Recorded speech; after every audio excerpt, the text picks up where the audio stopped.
Welcome back to another B-Sides breakdown. Today, obviously, we're covering the NBA Finals. And the Heat now have evened the series 1-1. Wilson, what are your opening thoughts on after having watched the game? Yeah, after we did that NBA Finals preview a couple days ago, Game 1, a lot of our takes were not looking so hot. Game 2, a lot of that kind of reverse course, and I think with Miami, the strength has always lied within their coaching and their ability to make adjustments, and that's what we saw early on from Miami in this game. I love them going back to Kevin Love in the starting lineup. The size sticks out to me as a huge advantage, as well as just Love's ability to kind of pull Jokic out on the perimeter, just give Miami's offense a little bit of spacing from their bigs perspective. I think that was a really big but small adjustment that Miami made, an obvious one I think for many people watching the game, and I also think Miami, what we saw was their role players were able to respond, right? Miami's culture all year has been any guy can step up at any time in the year. It doesn't matter if you have a bad game, you shake it off. We're just out there playing 5-on-5 basketball. And I think the first guy that kind of encompassed that mantra tonight was Max Strus. Came out blazing in that first quarter, 4 threes in the first 12 minutes of the game. Really carried that Miami offense early on and allowed them to get out to a lead. And then when Denver hit them in the second quarter, I think you saw everyone on Miami kind of just round together and again embrace the Heat. They just never die. They respond to adversity better than anyone in the league. Gabe Vincent had a great game. Duncan Robinson hit timely shots all night. Jimmy Butler, not an explosive offensive night, but he hit the shots when he needed to hit them. Bam's been as consistent as anybody else in the series, and I go back to they're really just out there playing basketball. Highsmith had that incredible game 1, basically no-showed tonight. Nobody else on the team lost a beat. I don't think anyone on the team feels like they need to rely on any one player more than the next guy over, and I think that's really what contributes to Miami's biggest advantage, which lies in their coaching. We've mentioned over and over, as well as just their ability to respond to adversity. Well, and to kind of pat ourselves on the back, carrying on to that, the two X factors we listed, I said Kevin Love and you said Duncan Robinson, and Duncan Robinson ignited the team in the second half and really provided a spark when they needed it to build on their lead. And Kevin Love obviously didn't shoot very well, but rebounded extremely well, played some great defense like you talked about with how he was playing Jokic. So, kudos to us for that. And I also think Bam really has been one of the only consistent pieces, I feel like. Now, don't get me wrong, he still had some bad games, but Jimmy's been very hit and miss, and I think that's just partially because after those first few series, he really tired himself out getting him there, right? So he's needed that. So Bam's someone I really want to kind of give the flowers to for his performance, and I feel like he had a huge impact. And he did have a block shot that was a goaltend, but very close. And but you take out ticky-tacky stuff like that, and played a great game. Hit some huge free throws late, some absolutely huge free throws to keep the lead to a point to where the Nuggets could not take the lead. They would have to tie to win. So, I think he was someone who I also just felt like had a great game, and kind of what you said, the parts are greater than the whole, right? Altogether, they have so many good players, and Spoelstra gets the best out of them. The decision to start Kevin Love, like you said, Highsmith had a great game 1, but only played 6 minutes tonight. A lot of those adjustments, as well as he just let Duncan Robinson, Duncan Robinson was asking for the ball at the top of the key, taking picks, and just trying to shoot, right? They were generating offense through him. I really just think the Heat played a better game, and I'm almost shocked that the game was this close, in all honesty, especially with how poor Jamal Murray played in the first half especially, but kudos to the Heat for a great game too.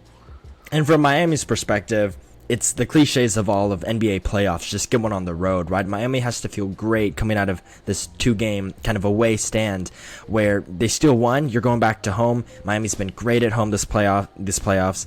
Denver hasn't been a slouch on the road, but I think Miami just has to feel real good about their positioning. If we kind of flip over to the Denver side of the ball, there was a quote I heard post-game. Someone asked Spoelstra about the strategy to make Nikola either a scorer or a passer, and Spo kind of got heated, saying, when the guy's that great, you don't get to make the decision of what that guy, how he plays, right? MVP caliber players are going to do what they're going to do no matter what the opposing defense is trying to make them do. Sometimes it's just the drop of the ball per se.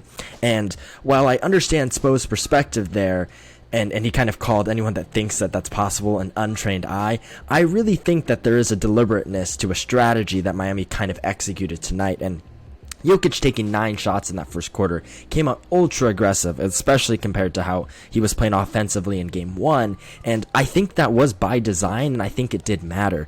Denver's been incredible when Jokic has recorded 10 or more assists in a game. And I think it's more telling of Jokic's role players and how they're playing, as opposed to the passes that Jokic is making on any given night. Jokic is making the same passes night in and night out. It's, are guys like Murray and Porter Jr., do they have their shot? Can the KCP hit the open corner three? And tonight's obviously a night where Miami truly kind of committed to shutting down everyone and letting Jokic kind of get his to some degree, and it worked in Miami's favor. I think when they're able to hold a guy like Murray to under 25, under 30, have a guy like Porter Jr. not be able to get hot from behind the three-point arc, it really plays into the advantage of Miami because of how all-around structured Miami is. Forcing Denver to play that style of basketball just really, again, is an advantage, and it's a coaching advantage for Miami. And I think that's really where Denver went wrong tonight. Jokic had a great performance, but when the other guys aren't getting involved, I think the Denver offense isn't as potent as it usually is.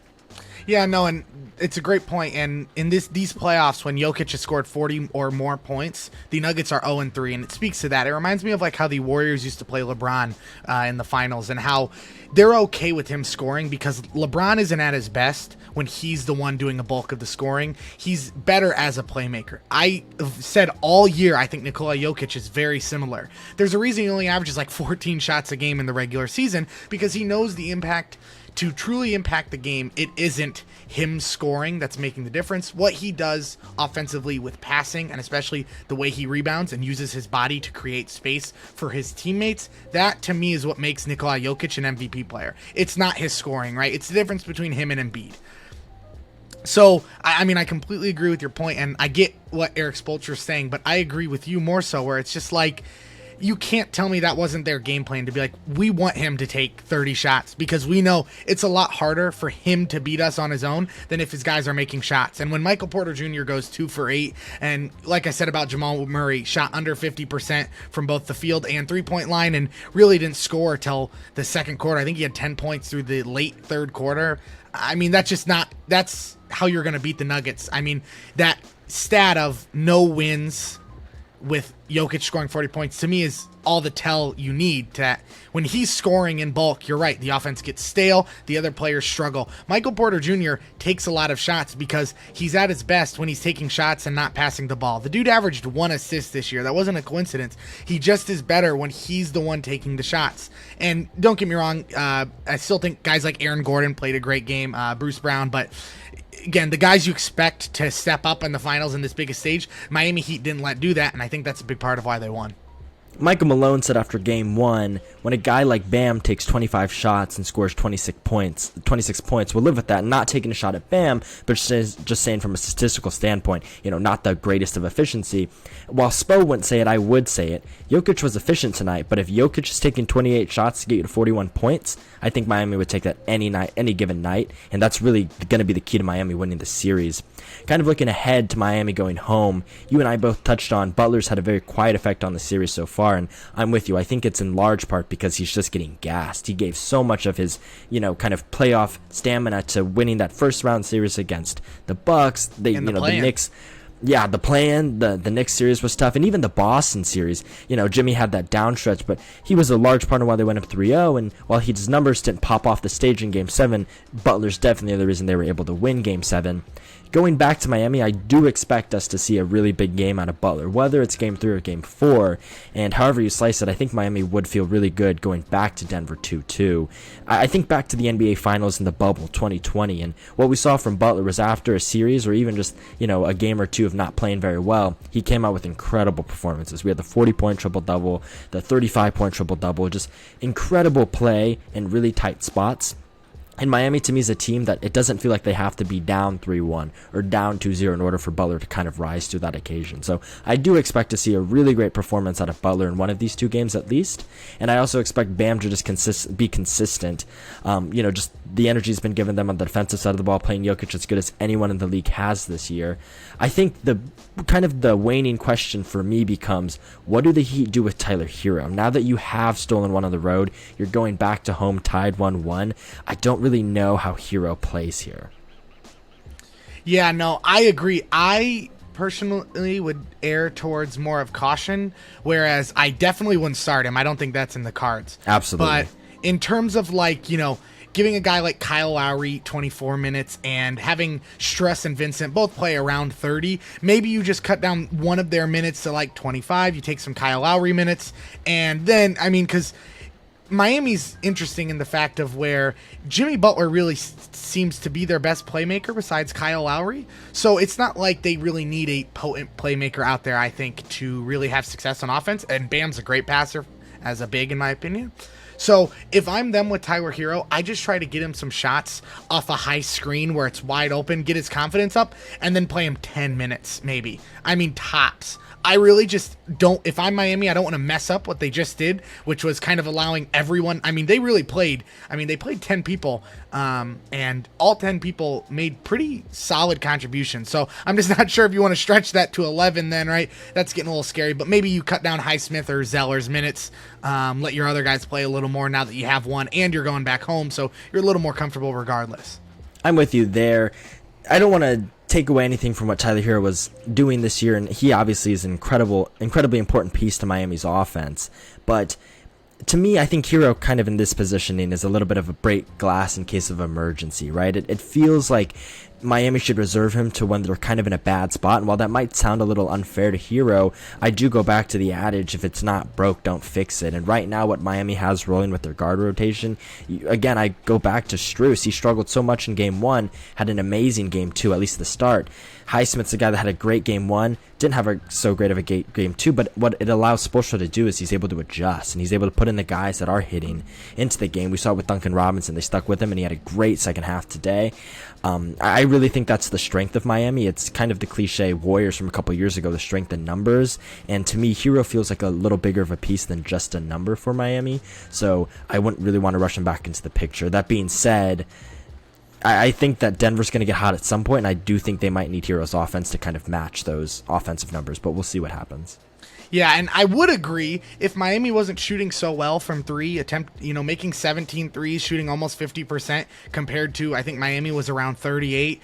It is like, that's kind of what Tyler Hero brings, but regardless of that, I really just trust whatever Spoelstra does at this point. He really has been, just matching the Nuggets shot for shot, even playing, again, one of their key starters down. So it's like you said, if it isn't broke, why fix it? So that's kind of the adage I'll adhere to unless Eric Spoelstra makes a change, because I honestly trust almost anything that man could do at this point.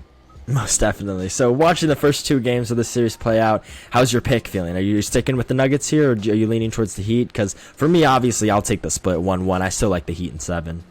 Yeah, I said the Nuggets in 5, and that's definitely not going to happen now unless, the Miami Heat's plane shows up late to the game and they have to forfeit or something. So I don't know if the Nuggets are going to win. They looked a little dejected today. I really just think if the other guys around Jokic can bounce back, because he's been playing amazing. The best in this series so far. But there really is. If the Heat win, we might get the argument for a Jokic MVP being on a losing team. We might see that.